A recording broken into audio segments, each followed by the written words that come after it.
గమనించవలసింది ఏంటంటే, ఈ లోకంలోనికి దేవుడు మనల్ని పంపించాడు. మనల్ని ఇక్కడికి పంపించిన వాడు ప్రభువే. మనం రాలా. ఎందుకంటే దేవుడికి మన పైన సార్వభౌమ అధికారం ఉంది. ఆ సార్వభౌమ అధికారం కలిగిన దేవుడు నీవు ఎక్కడ పుట్టాలో, ఎవరింట్లో పుట్టాలో, ఏ ఊర్లో పుట్టాలో, ఇవన్నీ నిర్ణయాలు దేవుడే చేయాలి. ఏ మానవుడు చేయలేడు. నేను ఫిలోమాన్ గారి ఇంట్లో పుడతానంటే కుదరదు. నేను ముళ్ళగిరి ఇంట్లో పుడతానన్నా దేవుడు ఒప్పుకోడు. కాబట్టి ఎవరింట్లో పుట్టాలి, ఎక్కడ పుట్టాలి, ఏ పరిస్థితుల మధ్య పుట్టాలి, అన్నిటికీ నిర్ణయాలు చేయగలిగిన వాడు ప్రభు ఒకడే. ఆయన సర్వాధికారము కలిగినటువంటి దేవుడు. ఆ సర్వాధికారం కలిగిన దేవుడే మనలను ఈ లోకంలోనికి ఏం చేస్తాడు? పంపిస్తాడు. మనల్ని ఈ లోకంలో పంపిస్తాడు. పిల్లలు మనం పంపబడినప్పుడు ఒకవేళ చాలా బలహీన స్థితిలో పంపబడవచ్చు. కొన్నిసార్లు దావీదును దేవుడు పంపించాడు. పంపబడినప్పుడు గొర్రెలు కాచుకునేవాడు. మోషేను పంపించాడు. పంపబడినప్పుడు పుట్టుకతోటే భయాందోళన మధ్య పుట్టాడు. చివరికి తల్లి ప్రేమను పొందకుండా, అక్క ప్రేమను పొందకుండా, అన్నయ్య అయినటువంటి అహరోను ప్రేమను కూడా పొందకుండా నైల్ నదిలో విడిచిపెట్టబడ్డాడు. అవునా కదండి? నైల్ నదిలో విడిచిపెట్టబడితే ఎవరికి దొరికాడు? అతను ఫరో కుమార్తెకు దొరికాడు. కాబట్టి మనమే ఎలా బ్రతకాలనేది కూడా నిర్ణయించేవాడు ఎవరు? దేవుడే. ఇప్పుడు విలాసవంతమైన జీవితాన్ని ఫరో ఇంట్లో అనుభవించాడు. ఎవరతను? పుట్టినప్పుడు దేవుడు ఆ యెషీంట్లో పుడితే పైగా ఆఖరోడుగా పుట్టించాడు. ఎవరిని? దావీదు. మొదటోడుగా కూడా పుట్టించాడు. దట్ ఈజ్ మై, అంటే నా నిర్ణయం అది. It is my determination. కాబట్టి నువ్వు ఆఖరోడుగా ఏడోవాడుగా పుట్టాలి. బట్ నిన్ను పైకి తెచ్చేవాడిని నేనే. నిన్ను పైకి తేగలిగిన వాడు కూడా నేనే. మోషే ఆఖరోడి ఇంట్లో పైకి తెచ్చిన వాడు ప్రభువే. దావీదు ఆఖరోడి ఇంట్లో పైకి తెచ్చిన వాడు ప్రభువే. వాక్యంలో మనం చూస్తున్న సత్యాలు ఇవి ఎట్టి పరిస్థితుల్లో మనం మార్చలేము. వీటిని మనం మార్చాలన్నా కుదరదు కూడా. కాబట్టి దేవుని యొక్క లేఖనాల్లో మనం చూస్తున్నాం ప్రభు అయిన దేవుడు అద్భుతమైన. అందుకనే ఆయన మనందరిపైన సర్వాధికారంగా. అర్థమైంది కదా? ఈ లోకంలో పుట్టడంతో ఎవడు ధనవంతుడిగా పుట్టడం. అర్థమైందని? ఈ లోకంలో పుట్టడంతో ఎవడు ధనవంతుడిగా పుట్టడం. అర్థమైందా? అలాంటిది కొంతమందికి అవకాశం ఇస్తాడు. కొంతమందికి అవకాశం ఇస్తాడు. ప్రభువైన యేసుక్రీస్తు వారికి కూడా ఈ లోకంలోనికి రావటానికి ఆయన షావుకారుల కుటుంబంలో పుట్టించలేదు. ప్రభువైన యేసుక్రీస్తు వారిని ఈ లోకంలో ప్రభు ఎవరింట్లో పుట్టించాడు? వడ్రంగోళ్ళ ఇంట్లో పుట్టించాడు. వడ్రంగం పని చేసేవారి ఇంట్లో పుట్టించాడు. పేదరికంలో ఉన్న ఇంట్లో పుట్టించాడు. ఎందుకు పుట్టించాడు అంటే పేదరికం ఇంటిలో పుట్టి నువ్వు గొప్పవాడు ఎలాగ అవ్వాలో తెలియచేయడానికి. సామాన్యుల ఇంటిలో పుట్టి నువ్వు ధనవంతుడు ఎలాగ అవ్వాలో తెలియచేయడానికి. వడ్రంగ ఇంట్లో పుట్టి పరలోకమందు ఉన్నవారిలో కానీ, భూమి మీద ఉన్నవారిలో కానీ, భూమి క్రింద ఉన్నవారిలో కానీ ప్రతి సృష్టము ఆయన ఎదుట మోకాడు అంత హెచ్చించాడు. వడ్రంగ ఇంట్లో పుట్టించి భూమి మీద ఉన్నవారు, పరలోకంలో ఉన్నవారు, సముద్రంలో ఉన్నవారు వీళ్ళందరూ కూడా ప్రతి వాని మోకాలు యేసునామం మోకాలి, ప్రతి వాని నాలుక యేసుక్రీస్తు ప్రభునే ఒప్పుకోవాలని అన్ని నామముల కంటే పై నామానికి ఏం చేశాండి? ప్రియమైన దేవుని బిడ్డలారా, కాబట్టి మన పుట్టిక, మన పెరుగుదల, మన అంతస్తులు మార్చేవాడు, మనల్ని హెచ్చించేవాడు మన ప్రభువే. అయితే దీనిలో ఉంటుంది మన అంతస్తులు మారటానికి, మనము హెచ్చించబడటానికి మధ్యలో చాలా గ్యాప్ ఉంది. మనం పుట్టినప్పటికీ మన అంతస్తులు మారటానికి మధ్యలో గ్యాప్లో మనము ఏం చేయాలి అంటే పుట్టుకతోటే ఎవడు కూడా దేవుని దగ్గరికి రాడు. పుట్టుకతోటే ఎవడు దేవుని దగ్గరికి రాడు. ఎవడో బైబిల్లో చూపించండి ఎవరైనా పుట్టుకతోటే దేవుడి దగ్గరికి వచ్చినాడు. పుట్టడంతో దేవుడి దగ్గరికి వచ్చినాడు చూపించండి బైబిల్లో. మోషేకి భక్తి నేర్పారు కానీ దేవుడి దగ్గరికి రాలా. వాళ్ళమ్మ భక్తి నేర్పితే ఆ భక్తితో ఆ యొక్క ఇశ్రాయేలీని చంపిన ఆ యొక్క ఐగుప్తుని ఏం చేశాడు? చంపేశాడు. కాబట్టి పుట్టుకతోటి ఎవడు భక్తిపరుడు కాడు. అక్కడ మోషే భక్తిపరుడు అవ్వడానికి హోరేబు కొండ దగ్గరే జరిగింది. అదే 3వ అధ్యాయం 5వ వచనం. అదే నిర్గమాకాండం 3వ అధ్యాయం 5వ వచనంలో ఆ నిర్గమాకాండంలో ఏం చెప్పాడంటే మోషేతో, మోషే మోషే నీ పాదములు నీ చెప్పులు విడువుము, నీవు నిలిచి ఉన్న స్థలము పరిశుద్ధ ప్రదేశము అని. అంటే మనం పుట్టిన దానికి మన అంతస్తులు మారేదానికి మధ్యలో we must meet the lord, ప్రభువుని కలుసుకోవాలి. ఎవరైతే ఈ మధ్యలో ప్రభువుని కలుసుకుంటారో వారి జీవితాలు మారిపోతాయి, వారి పరిస్థితులు మారిపోతాయి, వారి అంతస్తులు మారిపోతాయి, వారి బ్రతుకులు అత్యున్నతమైన స్థానాలు. ఈ మధ్యలో పుట్టిన దానికి అంతస్తులు మారేదానికి మధ్యలో ఒక సాతాను కలుసుకున్నాను అనుకోండి, అప్పుడు కూడా అంతస్తులు మారుతాయి. సైతాన్ని కలిసినోడు కూడా అంతస్తులు. ఎంతమంది లోకస్తులకి అంతస్తులు మారట్లేదు, ప్రకృతి సంబంధులకి ఎంతమందికి మారట్లేదు, శరీర సంబంధులకి ఎంతమందికి మారట్లేదు. వాళ్ళందరూ అన్న ఆత్మీయుల కానీ కాదు. But they make fellowship with devil. ఎవరితో ఉన్న వాళ్ళకి? అపవాదితో సంబంధం. అయితే దేవునిలో ఉన్నతమైన అంతస్తుకు రావాలి అంటే మధ్యలో నువ్వు దేవుణ్ణి ఏం చేయాలండి? నువ్వు పుట్టిన దానికి నీ అంతస్తు మారిన దానికి మధ్యలో ఏంటంటే, అందుకనే పిల్లరా మన దేవుని వాక్య ప్రకారం మనం చూస్తే బర్త్ ఈజ్ ఏ మిస్టరీ అన్నాడు ఒక పెద్ద. Birth is a mystery. అవునండి, డెత్ ఏంటి మరి? Birth is a mystery, death ఏంటి? It is a victory. Birth is a mystery, death is a victory. In between that it is a history. పుట్టుక దినానికి మరణ దినానికి మధ్యలో ఉండేదాన్ని ఏమంటారంటే చరిత్ర. అదే ఇప్పుడు నేను చెప్పా, 14 సంవత్సరాలు భోజనం పెట్టారనే చరిత్ర చెప్పాను. అర్థమైందా? నేను ఈ ఏలూరులో వచ్చినప్పటి నుంచి ఎవరింటి దగ్గర భోజనం చేసిన 2 సార్లు, లేకపోతే 4 సార్లు, 7 సార్లు, 5 సార్లు, ఈవెన్ వాళ్ళ ఇంట్లో ప్రారంభించారని చెప్పుకుంటూ ఉన్నారు కదండి. ఏది పరిచర్య, వాళ్ళ ఇంట్లో కూడా నేను మ్యాక్సిమం 10 కంటే ఎక్కువ సార్లు కూర్చాను. ఇది తెలియదు, ఛాలెంజ్ చేసి చెప్తాను. వాళ్ళని అడగండి కావాలి, 10 టైమ్స్ కంటే ఎప్పుడు కూర్చాను. నేను భోజనం అప్పుడు అమ్మగారు వండేది కూడా క్యారియర్ తెచ్చుకున్నాను. 10 టైమ్స్ కంటే ఎప్పుడు కూర్చాను. 14 years తినదండి. That is called history. దాన్ని ఏమంటామండి? హిస్టరీ. కాబట్టి birth is a mystery, death is a victory. In between that it is a history. దాన్ని ఏమంటారు? చరిత్ర.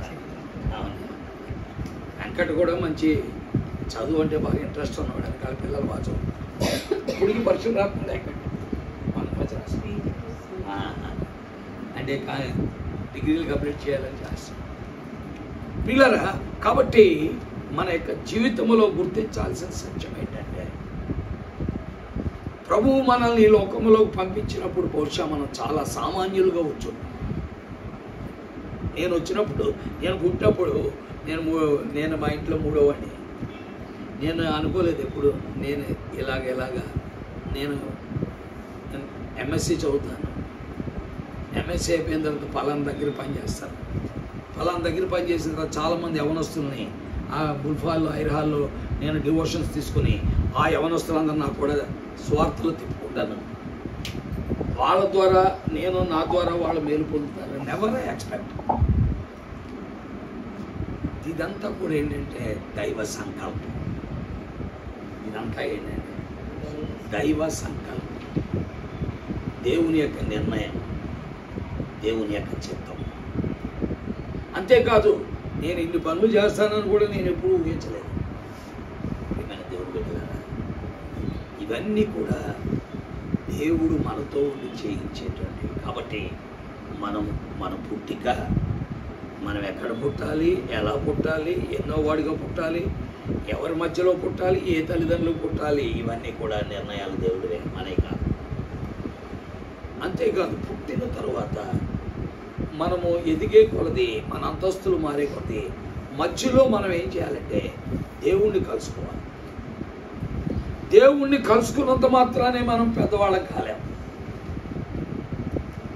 దేవుణ్ణి కలుసుకున్నంత మాత్రం పెద్దవాళ్ళగా యేసు ప్రభువుని నమ్ముకొని ఆదివారం గుడికి వెళ్ళటం, ఆదివారం గుడిలో కూర్చోవటం, ఆ కాన్పీట్లో 4 డబ్బులు వేయటం రావటం అంతవరకే సరిపోతుంది.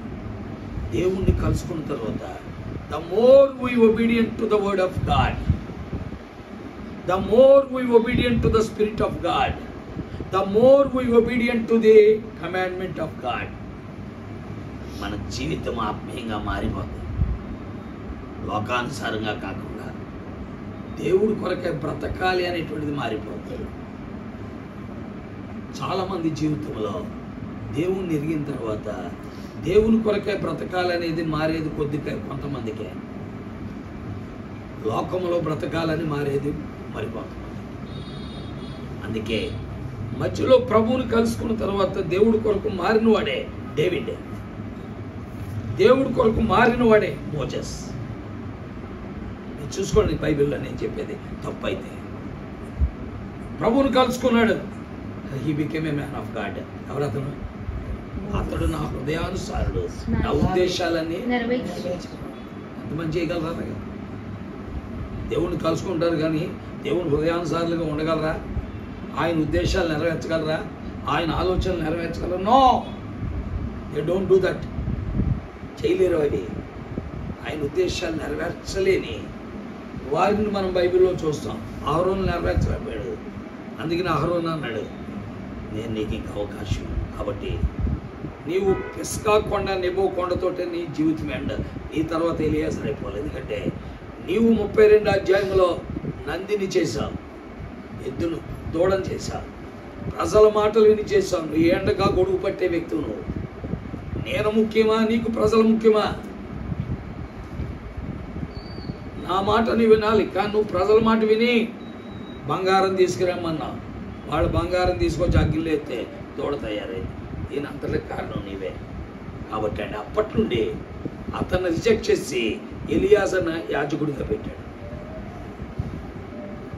బైబిల్లో ఉందండి అది, సంఖ్యాకాండంలో మీరు చూస్తారు దేవుని వాక్యం. అహరోను నీ ఆఫ్ చేసి ఎవరిని పెట్టండి? లేదు, నువ్వు అయిపోయింది, నీ టైం అయింది. అంటే నీవు ఏ అండగా గొడుగు పట్టేవాడు? నన్ను సంతోష పెట్టడానికి బదులు, నా మాట వింటకు బదులు నువ్వు ఎవరిని సంతోష పెట్టావు? మనుషులు. కాబట్టి ఇక నువ్వు ఇక యాజకుడిగా ఉంటావు. నీ కొడుకుని పెట్టేస్తాను, నీ కుదరదు. అందుకనే అహరోను కుమారుడని ఎలియాజరు అయ్యాడు.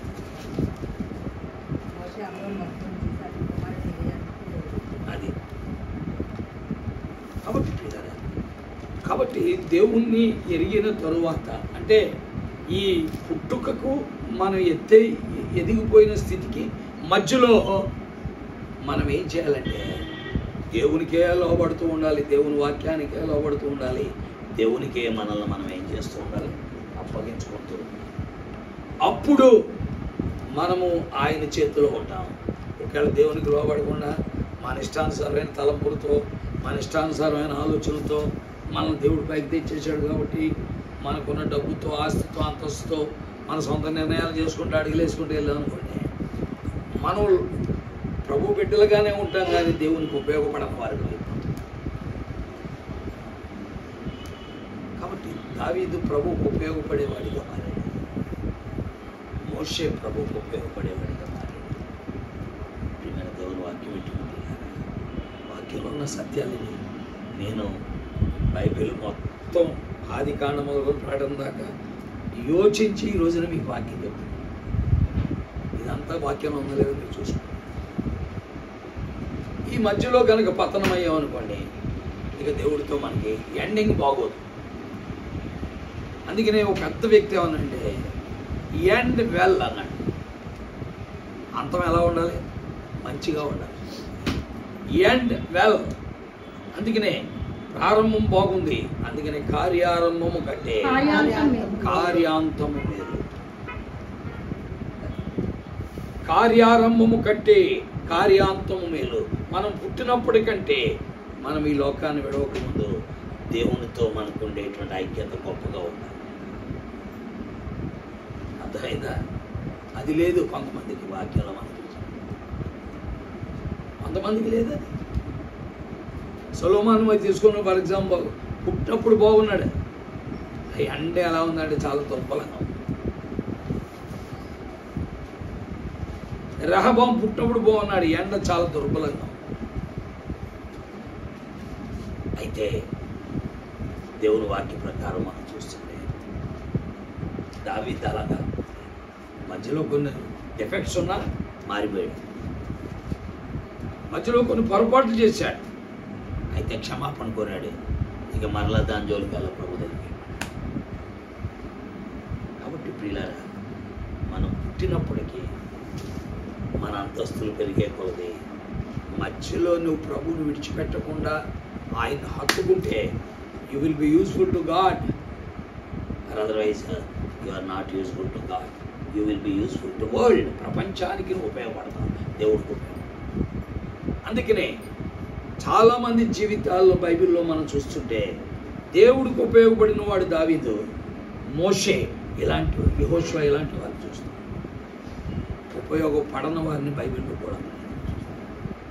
కాబట్టి చేరు వచ్చిన బిడ్డలారా, ఈరోజు సహోదరి యొక్క పుట్టుకు దినం సందర్భంగా మనం ఇక్కడ చేయాలి. మన అడుగుజాడలు ఎలాగున్నాయో పరిశీలన చేసుకోవాలి. మనకి దేవునికి మధ్య సంబంధం ఎలా ఉందో కూడా చూసుకోవాలి. చాలా ప్రాముఖ్యమైన సంగతి. దాన్ని ఎప్పుడు బ్రేక్ చేసుకోకూడదు. ఈ ప్రపంచంలో ఎవరితోనైనా సంబంధాన్ని బ్రేక్ అయిపోయినా పర్వాలేదు. అట్లనే మోషేకి ఫరోతో బ్రేక్ అయిపోయింది, ఫరో కుమార్తెతో బ్రేక్ అయిపోయింది, ఐగుప్తుతో బ్రేక్ అయిపోయింది, కానీ ప్రభువుతో ఎప్పుడు బ్రేక్ అవ్వలేదు. అలాగే దావీదుకి యెషై కుటుంబంతో బ్రేక్ అయిపోయింది, అన్నదమ్ములతో బ్రేక్ అయిపోయింది, ఇక దేవుడితోనే ప్రయాణం ప్రారంభించింది. మధ్యలో దేవుడికి తనకి మధ్య అడ్డుగోడలు వచ్చాయి. అయితే ప్రభు దగ్గర బ్రేక్ అవ్వాలా, ఎండింగ్ దాకా హ్యాపీగా. ప్రియమైన దేవుని బిడ్డలారా, ప్రభు బిడ్డలైన మన జీవితాల్లో అలాగే ఉండాలి. నువ్వు కొరకైనా నమ్మకంగా జీవించాలి. సహోదరి మధ్యలో బ్రేక్ అయ్యారు, బిగినింగ్లో బాగుంటారు, మధ్యలో బ్రేక్ అయ్యారు. బ్రేక్ అవడానికి కారణాలు కుటుంబం అయి ఉండొచ్చు, బిడ్డలై ఉండొచ్చు, లేక తన మనసు అయి ఉండొచ్చు, ఎందుకంటే తన హృదయం అయి ఉండొచ్చు, లేకపోతే తనలో పుట్టిన కోరికలు ఏమైనా ఈలో ఒక సంబంధం అయి ఉండొచ్చు. అలా అవ్వకూడదు. చేరు వచ్చిన వాడు ఎవరు ప్రభువుని వెంబడించాలి. అప్పుడు మనం చెప్పగలం. ఏమని చెప్తాం అప్పుడు? అప్పుడు ఏం చెప్తాం? మంచి పోరాటం పోరాడింది, నా పరుగు కడముట్టించింది, విశ్వాసము నేను దేని నిమిత్తమై పట్టబడినానో దాన్ని పట్టుకొనవలని గురి యొద్దకే. It is very important. That's what Paul has done it. అదే కదా 3:14 మనం చదువుతున్నాం. ఫిలిప్పీయులకు రాసిన పత్రిక 3:14 ఏం చదివాం?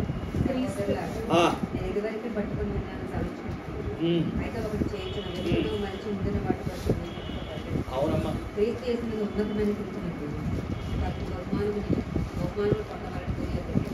దానికంటే ముందు ఉంటుంది. నేను దేని నిమిత్తమై పట్టబడి ఉన్నాను, అది should not stop the race. You must run the race.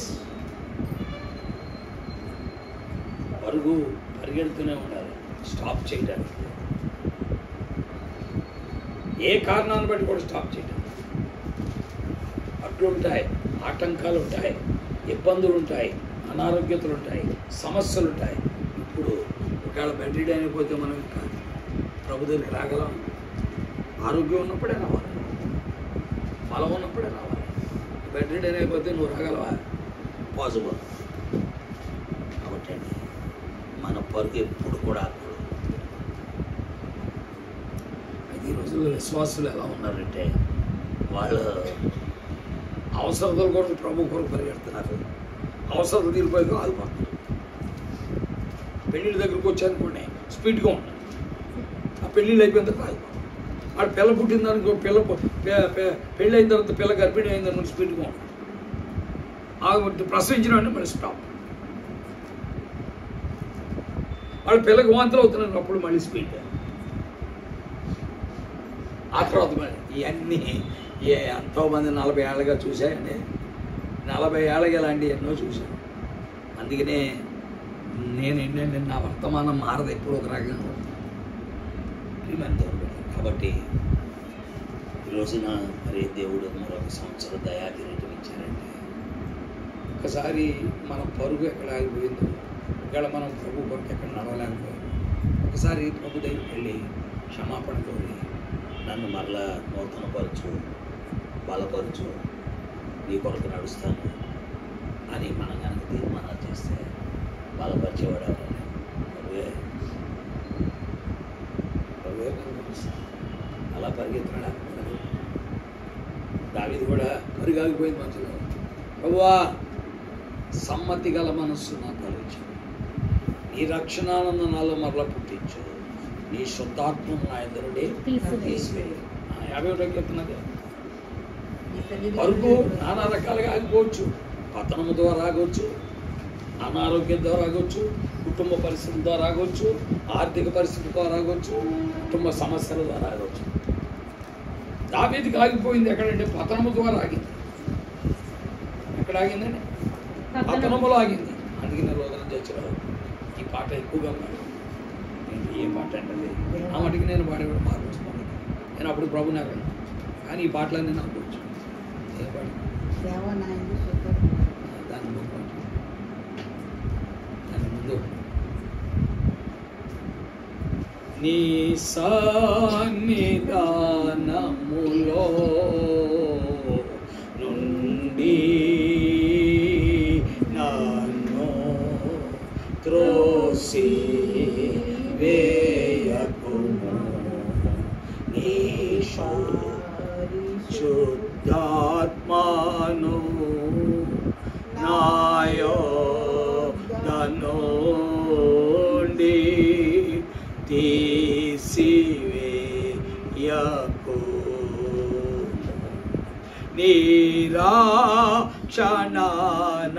నిరాక్షణానదము నాలో మరలవు. ఇదంతా కూడా ఆంధ్ర క్రైస్తవ కెత్తపోసుకోవాలండి. లోక చర్చలు నేను పాడేవాడిని. నేను ప్రభు నేరు అదొక నామకార్థ క్రైస్తవ సంఘం. అఫ్కోర్స్ దాన్ని ఇప్పుడు నామకార్థ క్రైస్తవ సంఘమే, కానీ ఇలా 200 సంవత్సరాల క్రితం అది నామకార్థ క్రైస్తవ సంఘం. మార్టిన్ లూథర్ బ్రతికున్నంత కాలం రివైవలిస్టిక్ చర్చ్ అది. ఆ తరువాత మార్టిన్ లూథర్ చనిపోయే కూడా 50 సంవత్సరాల వరకు ఉద్యమంతో కూడిన సంఘం. అక్కడి నుంచి మాత్రం ఈ రోజున మన పక్షుల సంఘం అవలేదా? 1950 ఎప్పుడు ప్రారంభించినవి? 52లో. 52 నుండి ఇప్పుడు 2002 ఎన్ని సంవత్సరాలు అయినప్పటికీ 50 సంవత్సరాలు. ఇప్పటికి ఎంత? 75 సంవత్సరాలు అతను అయిపోయింది. నిజమే. రియల్ బాక్సింగ్ ఎవడున్నారు ఇప్పుడు? ఏదో ట్రెడిషనల్ బాక్సింగ్స్ ఎక్కువ ఉన్నారు. ట్రెడిషనల్ బాక్సింగ్ అంటే ఏంటి? అవునండి, ఆచార సంబంధమైన బాక్సింగ్లు ఎక్కువ ఉన్నారు. అంటే వెళ్ళడంతో 2 పాటలు పాడతారు గ్యారంటీగా, ఒక వర్తమానం ఇస్తారు. ఆ తర్వాత గంట వర్తమానం ఆరాధన చేయిస్తారు. ఆ తర్వాత మళ్ళీ ఒక పాట పాడిస్తారు. ఆ తర్వాత మళ్ళీ ఒక అరగంట వర్తమానం చెప్తారు. ఆ తర్వాత మళ్ళీ ఏం చేస్తారంటే ఒక పాట పాడించి కారుకి లేపిస్తారు. అది అయిన తర్వాత క్లోజింగ్ రొట్టె ద్రాక్ష వస్తుంది. ఇది అంటే ఆచారబద్ధమైన బాక్సింగ్లుగా మారింది. We are not spiritual. మనోడు we are not spiritual. We are not spiritual. ఇలాగ అయిపోయింది పరిస్థితి. కాబట్టి అలా ఉండొద్దండి. మనం దేవుడి కొరకే నమ్మకం, దేవుని వాక్యములు అందుకే అన్నాడు. కాబట్టి పుట్టుక దినానికి మనము ఈ లోకాన్ని ఎదిగిన దినానికి మధ్యలో ఉండే ఎప్పుడూ కూడా మన జీవితంలో మనము దేని నిమిత్తం పట్టబడ్డానో దానిని పట్టుకోవడానికే పరిగెత్తాలి, కానీ మధ్యలో ఆగిపోతుంది. మన ఉద్యోగం ఆపకూడదు, విద్య ఆపకూడదు, ఉద్యోగం ఆపకూడదు, పెళ్ళి అయిన తర్వాత భార్య ఆపకూడదు, తర్వాత ఆ తర్వాత పిల్లలు పుట్టాక పిల్లలు ఆపకూడదు, ఆ తర్వాత మనవలు పుట్టాక మనవలు ఆపకూడదు, ఎవరు ఆపకూడదు. ప్రభు కొరకే మనం ఏం చేయాలి? మనకి ప్రియమైన దేవుడు పెట్టారు. మనం అలా ఉన్నామో లేదో చూసుకుంటాం, పరిశీలించు. కానీ ఈ రోజున మనం అలా ఉన్నట్ల ఏదో పైకి. అందుకే నేను అపోస్తలుడైన పౌలు అన్నాడు, అంచె దినములు అపాయకరమైన కాలాలు, మనుషులు స్వార్థప్రియులు, ధనాపేక్షకులు, వెంకములాడువారు, అనురాగరహితులు, అతి ద్వేషులు, సజ్జన ద్వేషులు, తర్వాత కృతజ్ఞత లేనివారు, దేవుని కంటే సుఖానుభవం ఎక్కువగా ప్రేమించేవారు, పైకి భక్తిగా నటిస్తూ. ఈ రోజుల్లో మనం ప్రతి సహవాసంలో చూసేవే బక్సింగ్ సహవాసం కూడా కనబడుతుంది, కనబడిపోయినాయి, కనబడుతున్నాయి. ప్రభు దగ్గరికి వద్దాం. ఈ సందర్భంలో మనం మార్చుకుందాం. ప్రభువుని వెంబడించడానికి తీర్మానం చేసుకుందాం. ప్రభు కొరకే అప్పగించుకుందాం. మా పాప మెసేజ్లు పెడతాం ఏమనంటే, today evening there will be a cottage meeting at Brother Philemon house. A powerful message delivered by, is going to be delivered by Brother M. John Kennedy, man of God అని పెడతారు. ఒక ఆయన అడిగాడు, ఏమంటే మీరు మ్యాన్ ఆఫ్ గాడ్ అని పెట్టించుకుంటున్నారేంటి అని. నేను పెట్టించుకోవట్లేదు, వాళ్ళు పెడుతున్నారని చెప్పి. నాకు అలవాటు, నాకు ఇష్టం. నేను మ్యాన్ ఆఫ్ గాడ్ని కాదో అన్ని ఎరిగిన వాడు ఎవరు? అదే సమయంలో నా ఆత్మీయ జీవితాన్ని, నా పరుగుని ఎరిగిన వారికి కూడా అర్థమవుతుంది. నాకు ప్రజలు పొగడాలనే కోరిక నాకు లేదు. కాకపోతే నన్ను ఎరిగిన వాళ్ళు, చిన్నప్పటి నుంచి నా కూతురు ఎరిగినాను, నన్ను చూచింది, అందుకే ఆమె పెట్టుకున్నాను. అందుకని నేను కూడా ఏ రోజు పెట్టమని చెప్పలేదు. నాన్న తీసేయమని చెప్పానే కాదు, వద్దురా ఒక ఆయన అడిగాడు తీసేది పెట్టద్దు అని చెప్పి. కానీ ఆ అమ్మాయి పెడతానే ఉంది. పెట్టాను. ఒక ఆయన అడిగాడు నన్ను, తీసేది వద్దు మనకి, ఎందుకంటే చాలామంది అసలు పడతాను. వీడు ఒక్కడే దైవజనుడు అంటే ఎవరు లేరంట అంటే మనకెందుకు?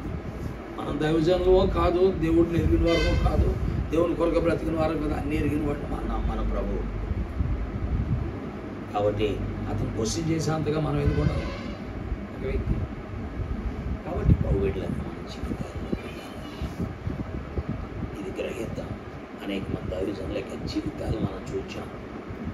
అంతవరకు నిలకడగా ప్రభువుని వెంబడించిన వారిలో కొంతమంది మాత్రమే.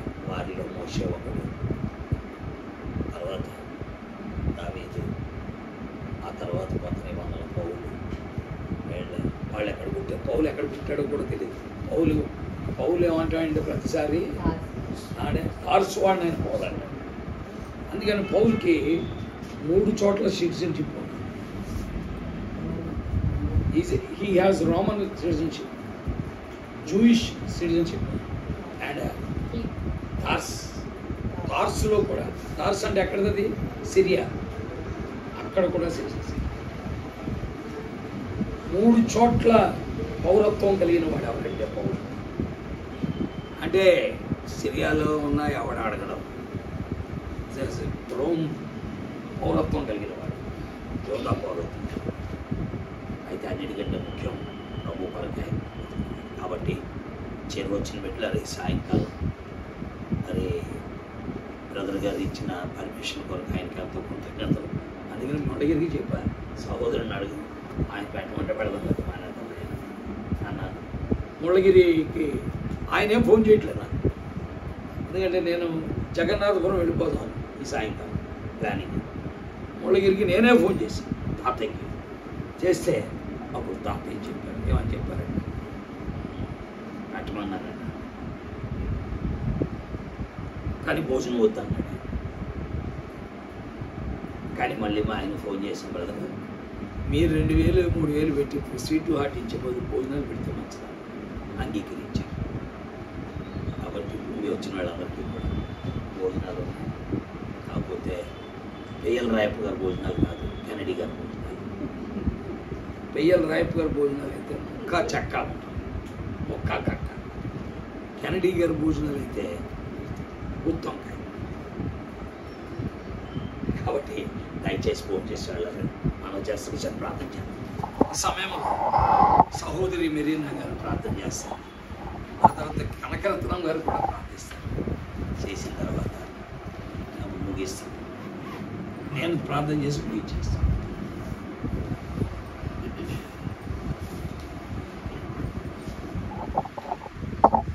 అత్యంత ప్రేమ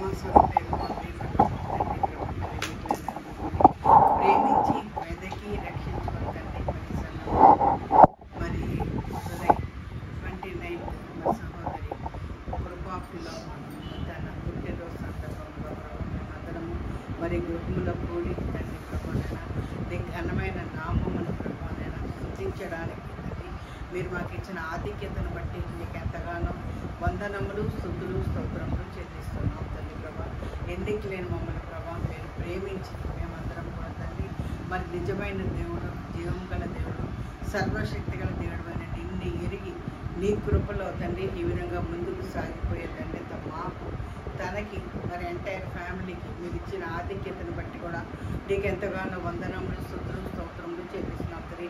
యెహోవా తమకు దేవుడుగా గల జనులు ధన్యులని చెప్తూ ప్రభా మరి వారు ఒకప్పుడు నిన్ను ఎరిగినప్పటికీ తండ్రి మీ కృపను బట్టి ప్రభా మరి సహోదరిని అలాగే సహోదరుడు అలాగే తండ్రి మరి కుటుంబస్తులందరూ కూడా తండ్రి నిన్ను తమ రక్షకుడుగా తమ దేవునిగా తమ ప్రభువుగా తండ్రి వారు ఎరిగి ఈ విధంగా తండ్రి ప్రభా ముందుకు సాగిపోయే దండ్రిత వారికి అనుగ్రహించున్నావు.